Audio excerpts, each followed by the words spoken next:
नमस्कार, बहुत बहुत स्वागत है आपका हमारे छत्तीसगढ़ के इस बुलेटिन में। मैं हूं आपके साथ ऋतु ज्ञानवानी। सबसे पहले बात कांकेर की। जवान और नक्सलियों की मुठभेड़ लगातार जारी है। आपको बता दें, जवान और नक्सलियों के बीच फिर से मुठभेड़ हुई है। कल भी हुई थी। मुफर्सी के जंगलों में यह मुठभेड़ होना बताई जा रही है। बड़ी संख्या में जवानों ने इलाके को घेर लिया है। कल भी नक्सलियों के साथ मुठभेड़ हुई थी। नक्सली प्रभाकर के होने की संभावना भी है। ये भी बता दें कि ऑपरेशन में 1400 से ज्यादा जवान शामिल हैं। तो वहीं जवानों की एक टुकड़ी जंगल से कैंप लौट रही है। मारे गए नक्सलियों का शव लेकर कैंप लौट रही है। कल मारे गए 5 नक्सलियों के शव लाए जा रहे हैं।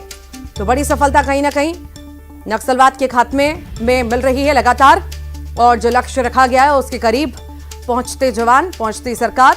इसी बीच बड़ी सफलता, लाल आतंक पर बड़ा प्रहार किया गया है। 5 नक्सलियों को कल ढेर किया गया। अभी भी मुठभेड़ लगातार जारी है और भी संख्या नक्सलियों के ढेर होने की बढ़ सकती है। अभी जो शव बरामद किए गए हैं वो जो है ले जाए जा रहे हैं कैंप लेकर के। नक्सलियों का शव जो है कैंप लेकर के जवान लौट रहे हैं। कल 5 नक्सली मारे गए थे, उनका शव लेकर जाया जा रहा है। अभी भी मुठभेड़ जारी होना बताई जा रही है और यह भी कहा जा सकता है कि और ज्यादा संख्या बढ़ सकती है नक्सलियों के मरने की। तो जवानों और नक्सलियों की मुठभेड़ लगातार जारी है। आपको बता दें, कल भी ये मुठभेड़ चल रही थी। मुफस्सरी के जंगल में ये मुठभेड़ होना बताई जा रही है। बड़ी संख्या में जवानों ने इलाके को पूरी तरह से घेर लिया है और नक्सलियों पर भारी पड़ते जवान नजर आ रहे हैं। ज्यादा जानकारी लेंगे सहयोगी खेम नारायण शर्मा हमारे साथ जुड़ गए हैं। खेम नारायण, क्या अपडेट मिल पा रहा है? क्या मुठभेड़ अब भी जारी है और क्या आज भी कई नक्सलियों को ढेर किया गया है? क्या स्थिति है, बताइए। जी देखिए, कल सुबह 8 बजे से जो मुठभेड़ जारी है वो अभी तक जारी है। अबूझमाड़ के जंगल में ये जो मुठभेड़ है वो रुक रुक कर वहां पर फायरिंग हो रही है। और अभी जो नया अपडेट इसमें निकलकर सामने आया है कि जो जंगल 1400 जो जवान जंगल में रुके हुए हैं उनमें से जो है एक टुकड़ी जो है जो कल मारे गए 5 नक्सली हैं उनको लेकर जिला मुख्यालय की ओर रवाना हुए हैं और शाम तक उनके आने की बात कही जा रही है। और अभी भी जो है जंगल में वहां पर रुक रुक कर फायरिंग हो रही है। नक्सली भागने के फिराक में है, लेकिन जो है जो जवान हैं वो अभी भी नक्सलियों को घेरे हुए हैं और वहां पर से एक बड़ा अपडेट आने की संभावना है और भी नक्सलियों की मारे जाने की संभावना जताई जा रही है। जी, लगातार मुठभेड़ भी जारी है और भी संभावनाएं हैं कि और कई सारे नक्सली ढेर हो सकते हैं। जो प्रण लिया गया है नक्सलवाद के खात्मे का उसके करीब बहुत हम मान सकते हैं। खेम नारायण, चूंकि लगातार सफलताएं मिल रही हैं जवानों को, सरकार ने जो लक्ष्य रखा है उसमें भी कहीं ना कहीं उपलब्धि मिलती हुई नजर आ रही है। खेम नारायण जी बिल्कुल, ये कहा जा सकता है क्योंकि छत्तीसगढ़ की राज्य सरकार और केंद्र सरकार दोनों ने मिलकर जो है नक्सल खात्मे की ओर जिस प्रकार से कदम उठाया है और लगातार जिस प्रकार से जो जवान हैं जिनकी सघन सर्चिंग अभियान जंगलों की ओर निकाली गई उसमें बड़ी बड़ी सफलताएं 2024 को देखने को मिली हैं। और बड़े बड़े नक्सली जो लीडर हैं वो जो है मारे गए हैं। और अभी भी जो कल मुठभेड़ हो रहा है उसमें एक अपडेट निकलकर सामने आया है कि एक प्रभाकर नाम के जो बड़े नक्सली लीडर है उसकी मौजूदगी वहां पर बनी हुई है, जिसे जो जवान है वो उसको घेर कर रखे हुए हैं और अभी भी मोर्चा संभाले हुए हैं जंगल में। जी ठीक, बहुत बहुत शुक्रिया। फिलहाल खेम नारायण जानकारी को साझा करने के लिए आपसे अपडेट लेते रहेंगे।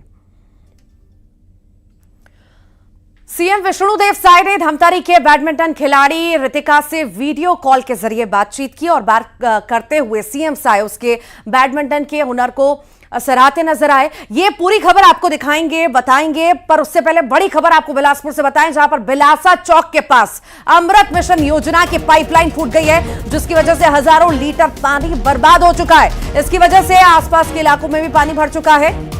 बिलासपुर की यह जानकारी, बिलासा चौक के पास अमृत मिशन योजना की पाइपलाइन फूट गई है। ये तस्वीरें आपके सामने, सड़कों पर पानी किस तरह से भर चुका है, दुकानों में पानी भर गया है, आसपास जो इलाका है, घर हैं, वहां तक भी पानी ये पहुंच चुका है। हजारों लीटर पानी है ये जिसकी बर्बादी हुई है और आसपास के इलाकों में पानी भरे होने की ये तस्वीर भी आप देख रहे हैं। हर जगह पानी पानी नजर आ रहा होगा आपको। लोगों को आने जाने में दिक्कतें हो रही हैं। बहुत ज़्यादा पानी का भराव यहाँ पर हो चुका है। हालांकि क्या ये कारण रहे, किस वजह से जो है स्थिति बनी, पाइपलाइन फूट गई और ये स्थिति निर्मित हुई है कि हर जगह पानी पानी नजर आ रहा है। एक्सक्लूसिव तस्वीरें इस वक्त आप देख रहे हैं। उमेश हमारे साथ जुड़ गए हैं। उमेश, ये हम देख रहे हैं पाइपलाइन फूटी है, जगह जगह पानी ही नजर आ रहा है। अभी क्या स्थिति बनी हुई है, क्या कारण बताए जा रहे हैं पाइपलाइन फूटने के? देखिए, अमूमन स्थिति बारिश के दिनों में बिलासपुर में जल भराव की स्थिति को देखने मिलती है, लेकिन इस बार ये जो है अमृत मिशन का जो पाइपलाइन फूटा है, हाँ। उसकी वजह से कई जो इलाके हैं, खास करके सरचनी रपटा है, बिलासा चौक है और वहां के आसपास के जो दुकान है, वहां पर जो है अमृत मिशन का जो पानी है वो लोगों के दुकानों में, घरों में घुस गया है। चूंकि ये बताया जा रहा है कि जब यहाँ पर पाइपलाइन को बिछाया जा रहा था तो वहां पर जो गुणवत्ता है उस पर लगातार सवाल उठ रहे थे। यही वजह है कि अब वो जो पाइपलाइन है वो फूट चुका है और जिसकी वजह से हजारों लीटर जो पानी है बह चुका है। बता दूं कि ये अमृत मिशन योजना काफी महती योजना है। 30 किलोमीटर खूटा घाट बांध से जो है शहर 30 किलोमीटर दूर से शहर में पानी लाने की योजना थी और इस योजना के तहत लगभग 301 करोड़ रुपए खर्च किए गए। लेकिन इससे पहले भी अमृत मिशन योजना पर सवाल उठे, कई जगह की पाइपलाइनें फूटी और लगातार इसके कार्य योजना पर सवाल उठते रहे। बावजूद उसके ना तो जिला प्रशासन ना ही तो निगम प्रशासन इस ओर ध्यान दिया, जिसकी वजह से एक बार फिर यहां के पाइपलाइन में क्रैक मारा और उसकी वजह से जो पाइपलाइन है वो पूरी तरीके से फूट गया और जो पानी है वो आसपास के इलाकों में भर गया है। अब चूंकि जैसे ही इस पूरे मामले को लेकर हमने आयुक्त से भी बात की तो उनका कहना था उनको सूचना मिल गई है, मौके पर टीम रवाना किया गया है। लेकिन कहीं ना कहीं अब सवाल यह है कि आखिर गुणवत्ता विहीन काम क्यों किया जा रहा है? क्या इसकी मॉनिटरिंग नहीं की जा रही थी? क्या उच्च अधिकारी को जब इस काम का जिम्मेदारी दी गई थी तो क्या वो अपनी जिम्मेदारी ठीक से नहीं निभा पाए? ये इस तरह के सवाल अब उठ रहे हैं। फिलहाल देखना होगा कि अभी भी अमृत मिशन योजना के कई जगह के काम बाकी है। लगभग 66,000 घरों तक पानी सप्लाई करने की ये योजना थी, 24 टंकियां बनाई गई थी, उनकी क्या स्थिति है? इन तमाम तरह की गुणवत्ताओं को लेकर अब सवाल उठ रहे हैं। जी ठीक, बहुत बहुत शुक्रिया उमेश। सीएम विष्णुदेव साय ने धमतरी के बैडमिंटन खिलाड़ी रितिका से वीडियो कॉल के जरिए बातचीत की है। बात करते हुए सीएम साय उसके बैडमिंटन के हुनर को सराहते हुए उसका हौसला बढ़ाते हुए नजर आए। मुख्यमंत्री ने कहा कि आप इसी तरह अपने बैडमिंटन के हुनर को निखारिए, खूब आगे बढ़िए और अपने माता पिता के साथ पूरे छत्तीसगढ़ का मान बढ़ाइए। साथ ही सीएम ने रितिका को हर संभव मदद देने का भरोसा भी दिलाया। अभी कहाँ खेली है? हेलो, हाँ, खुश रहिए, खुश रहिए। रितिका नाम है आपका? जी सर। और क्या आप बैडमिंटन खेलती हैं? अच्छा, बचपन से शौक है? जी सर। अच्छा, चलिए, हमको पता चला आपके विषय में कि बढ़िया आप बैडमिंटन खेलती हैं। चलिए, बधाई, शुभकामनाएं हैं, अच्छा से खेलिए, है ना? जी सर। अभी कहाँ खेली है? अभी मतलब हाईएस्ट वाला लेवल देखें तो मैंने खेलो इंडिया यूनिवर्सिटी गेम खेला है सर, जो बेंगलोर कर्नाटक में हुआ था। अच्छा, चलिए, अच्छा खेलिए, आशीर्वाद है, शुभकामनाएं हैं, है ना? नाम रोशन करिए अपने माँ बाप का, छत्तीसगढ़ का, धमतरी का, ठीक है? और शराब घोटाले में बड़ा अपडेट आपको दे दें, कल कोर्ट में पेश होगा पूरक चालान। पूरक चालान में कई और आरोपियों के भी नाम हो सकते हैं। बता दें आपको 2000 करोड़ से ज्यादा का ये शराब घोटाला है और अनवर डेबर, अनिल टुटेजा समेत कई आरोपी गिरफ्तार पहले ही हो चुके हैं।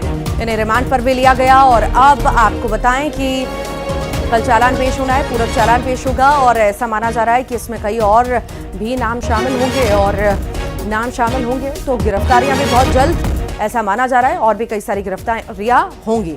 तो 2000 करोड़ से ज्यादा का पूरा शराब घोटाला है। इसमें पहले ही अनवर डेबर, अनिल टुटेजा समेत कई गिरफ्तारियां हो चुकी हैं। अब ये माना जा सकता है कि जल्द और भी गिरफ्तारियां होंगी।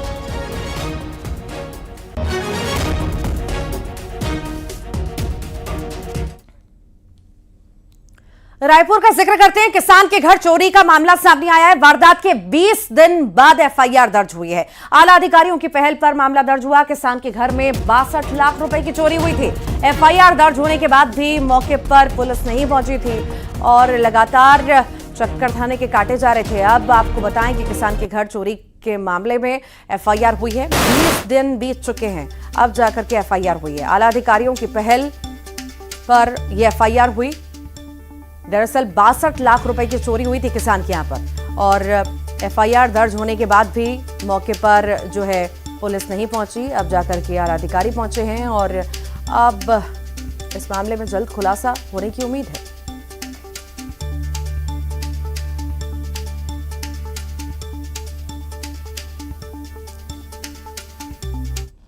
थाना क्षेत्र में एक जो सोनकर परिवार रहते हैं वो पूर्व में लगभग 3-4 महीना पहले अपने निजी जमीन को बेचे थे और जिसका उनके पास लगभग 1 करोड़ से भी ज्यादा पैसा मिला था, जो उन लोग घर में ही रखे थे। इस दौरान 3-4 महीना तक उन लोग घर में पैसा रखे हुए थे, जिसके बाद अभी लगभग 10 दिन पहले थाना में इसकी सूचना दी गई कि जो 1 करोड़ से भी अधिक रुपए रखे हैं उसमें से 62 लाख रुपए की चोरी हो गई है।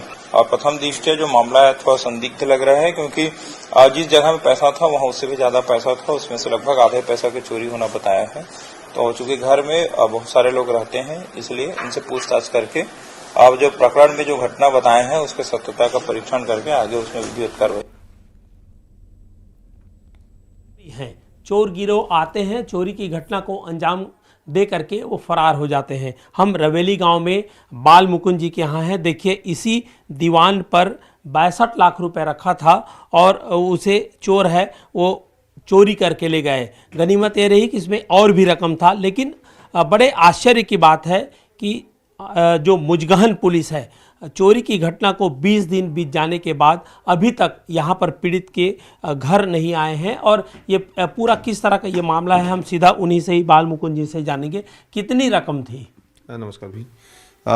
दरअसल एक कार्टून में 62,71,800 के आसपास था और दूसरे कार्टून में 65 लाख के आसपास था जी। वही हमारी माँ जब दिवाली के समय साफ सफाई करने के लिए देखी तो एक कार्टून नहीं है करके मुझे बताया जी। फिर मैंने घर वालों से पूछताछ किया, किसी प्रकार की पता नहीं चला, तो फिर मैं थाना गया था जी। कब थाना गए थे और अभी तक FIR, अभी कल ही FIR हुआ है और ये पुलिस अभी तक नहीं पहुंची, क्यों? जी 23 तारीख को हम लोग को जानकारी हुआ, तो 23 और 24 मैंने सभी घर वालों को, जितने भी हमारे चित परिचित के लोग हैं, नौकर चाकरों को, सबको पूछा गया। फिर पूछा मैं, हम लोगों ने सब मिलजुल के फिर 24 को ही हम लोग लगभग शाम को गए थे थाना, सब आपसी सामंजस्य बिठा के की रिपोर्ट करते हैं करके। अब हुई FIR अभी तक? फिर अब जांच 15 तारीख को FIR दर्ज हुई। अब आ रहे हैं जांच के लिए? अभी तक FIR के बाद भी कोई नहीं आया है। और इतनी मोटी रकम चोरी हो गई, लेकिन अब तक पुलिस है वो जांच के लिए यहाँ पर नहीं पहुंचे हैं। कवर्धा में धान विसाई के दौरान हादसा हुआ। धान विसाई करने के दौरान थ्रेशर मशीन के बेल्ट में फंसने से महिला की मौके पर दर्दनाक मौत हो गई। महिला खेत में धान विसाई कर रही थी और इसी दौरान अचानक धान विसाई थ्रेशर मशीन के बेल्ट में साड़ी फंसने से ये दर्दनाक हादसा हुआ। दरअसल ये पूरा मामला बोडला थाना क्षेत्र के ग्राम नेऊर गांव कला का बताया जा रहा है। ज्यादा जानकारी के लिए सहयोगी मनीष मिश्रा हमारे साथ जुड़ गए हैं। मनीष, जानकारी मामले में। बिल्कुल, तो ये अभी जो धान मिसाई का समय चल रहा है और जल्दी की मिसाई के कारण थ्रेशर का उपयोग किसान कर रहे हैं ताकि जल्दी से जल्दी वो कर्जे के अंदर ले जा सके। इसी बीच आज सुबह महिला भी अपने परिवार वालों के साथ धान मिसाई कर रही थी। थ्रेशर के माध्यम से खेत में ही मिसाई का काम चल रहा था। इसी बीच महिला का ध्यान नहीं गया और उसके साड़ी का जो पल्लू है वो थ्रेशर मशीन के बेल्ट में फंस गया और महिला इससे खींचती चली गई और उसका गला जो है बुरी तरीके से फंसने के चलते उसकी मौके पर ही मौत हो गई। हालांकि 112-108 की मदद से अस्पताल लाया गया, लेकिन डॉक्टर जांच के दौरान अमित घोषित करके देखते हैं। कह सकते हैं कि जो मिसाई के दौरान लापरवाही एक जब यह घटना था। ठीक, बहुत बहुत शुक्रिया मनीष। कांकेर में रफ्तार का कहर देखने को मिला है। तेज रफ्तार ट्रक घर में जा घुसा है। ट्रक के भीतर ड्राइवर फंस गया, कड़ी मशक्कत करनी पड़ी, उसके बाद जाकर के उसे बाहर निकाला गया। चावड़ी गांव की घटना है जहां पर रफ्तार का कहर एक बार फिर देखने को मिला। दरअसल तेज रफ्तार ये ट्रक था और अनियंत्रित हुआ, घर में जा घुसा और ट्रक के अंदर ही जो है ड्राइवर फंस गया। कड़ी मशक्कत करनी पड़ी और उसके बाद उसे बाहर निकाला गया। चावड़ी गांव की ये घटना बताई जा रही है। ये पहली तस्वीर जब ट्रक में ड्राइवर फंसा, लोग मशक्कत करते रहे, उसे बाहर निकालने का प्रयास करते रहे और फिर जब उसे बाहर निकाल लिया गया। रफ्तार का कहर एक बार फिर अनियंत्रित हुआ, ट्रक काबू में नहीं आ पाया और रफ्तार में भी था, घर में जा घुसा और बड़ा ये हादसा पेश आया। हालांकि राहत की बात यह है कि और कोई इस ट्रक की चपेट में नहीं आया, वरना बड़ा हादसा हो सकता था और भी जाने जा सकती थी।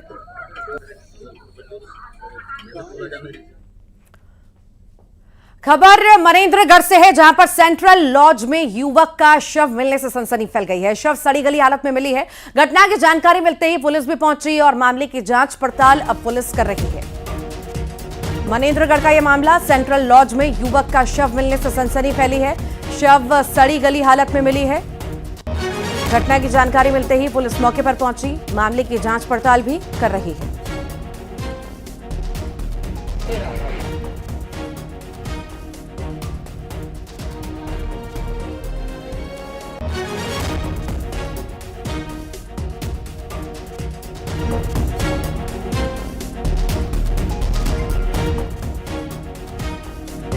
तो सेंट्रल लॉज में युवक का शव, फिलहाल जांच पड़ताल जारी है। सड़ी गली लाश मिली है, शव जो है सड़ी गली हालत में मिला है और अब जो है इस मामले में जांच पड़ताल हो रही है।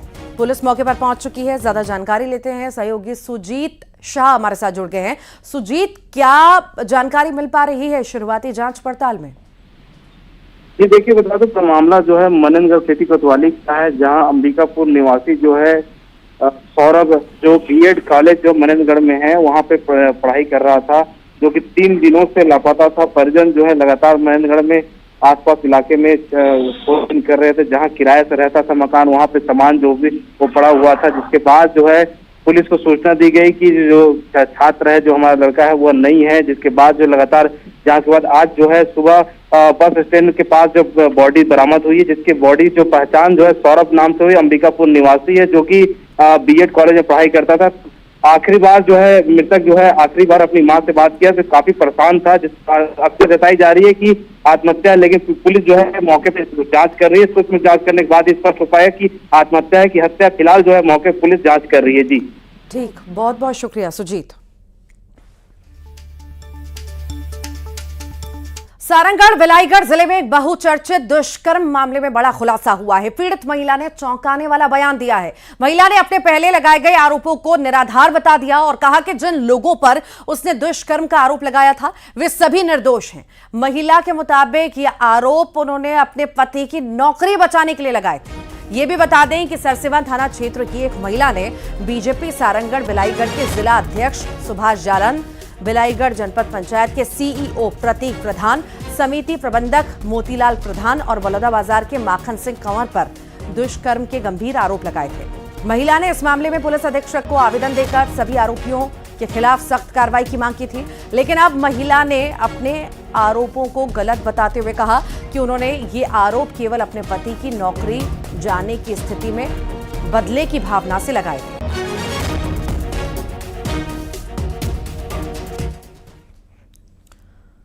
राजनांदगांव का जिक्र करेंगे, जहां पर पुलिस ने चाकूबाजी के 3 आरोपियों को गिरफ्तार किया। बता दें, गिरफ्तार आरोपियों में 2 नाबालिग भी शामिल हैं। यह भी बताया जा रहा है कि मामूली विवाद में आरोपियों ने एक युवक पर चाकू से हमला किया और बुरी तरह से उसे घायल कर दिया। तो चाकूबाजी के 3 आरोपियों की गिरफ्तारी हुई है। यह भी बताया जा रहा है कि इसमें 2 नाबालिग हैं। फिलहाल इनकी गिरफ्तारी हो चुकी है और अभी पूछताछ जारी है। हालांकि मामूली विवाद था जिसमें चाकू मार दिया गया, गंभीर रूप से घायल युवक को कर दिया गया। किस बात को लेकर विवाद हुआ था, यह भी जांच का विषय है। जांच पड़ताल अभी जारी है मामले में।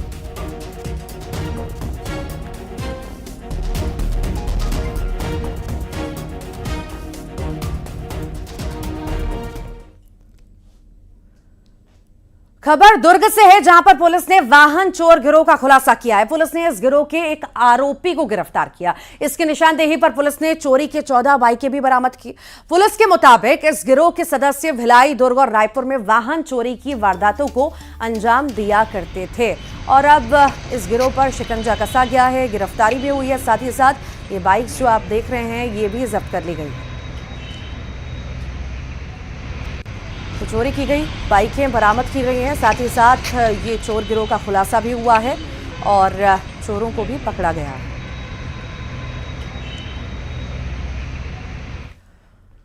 और सारंगढ़ बिलाईगढ़ आबकारी विभाग की बड़ी कार्रवाई देखने को मिली। अवैध शराब के साथ ही 2 आरोपी गिरफ्तार हुए हैं। आरोपियों से 25 लीटर से ज्यादा अवैध शराब जब्त की गई। धोबनी डी और रेशम खूटे गांव में ये कार्रवाई की गई है। आबकारी विभाग ने बड़ी कार्रवाई को अंजाम दिया। अवैध शराब के साथ ही 2 की गिरफ्तारी। 25 लीटर से ज्यादा अवैध शराब जब्त की गई है। धोबनीडीह और रेशम खूटे गांव में ये कार्रवाई की गई आबकारी विभाग के द्वारा।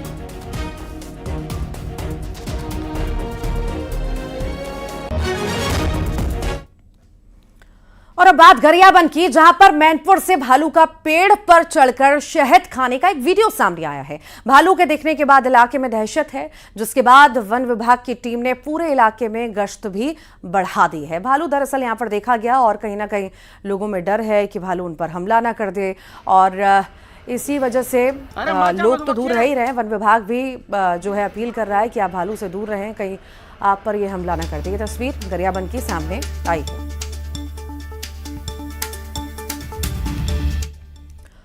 तो वहीं कोरिया में 11 हाथियों का दल पहुंचा है, फसलों और घरों को नुकसान भी पहुंचाया है। फिलहाल वन विभाग ने अलर्ट जारी कर दिया है।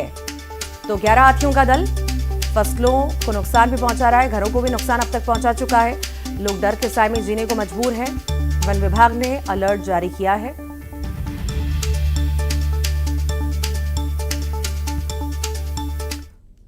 मुंगेली के अचानक मां टाइगर रिजर्व से रोमांचकारी तस्वीरें सामने आई हैं। यहां पर पर्यटकों को टाइगर का दीदार हुआ है और जिसे पर्यटकों ने अपने कैमरा में कैद किया है। तस्वीरें आपके टेलीविजन स्क्रीन पर शिकारी की चहलकदमी की ये तस्वीरें आप देख रहे हैं।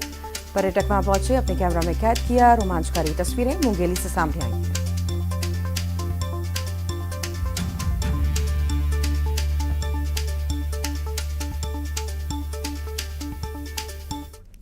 और आइए अब देखेंगे टॉप 20।